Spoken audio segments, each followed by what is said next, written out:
ஒருத்தர் நீங்க உங்க சிந்தனையை மாற்றணும். ஏன்னா உங்க இதயத்துல இருக்கிறது எல்லாம் தான் உங்க வாயிலிருந்து வெளி வருது. மேலும் வார்த்தைகள் வாழ்க்கை மற்றும் மரணத்தின் வல்லமையை கொண்டு வருகிறது.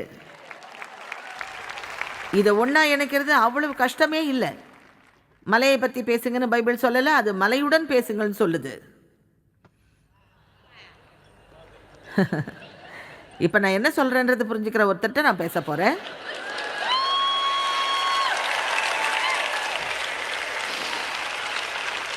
இப்போ நீங்க உங்க வாழ்க்கையில ஒரு அடிமைத்தனம், பழக்கம், பிரச்சனைன்னு எதையுமே எடுத்துக்கிட்டா உங்களுக்கு பொறாமையில பிரச்சனை இருக்குன்னு சொல்லலாம்.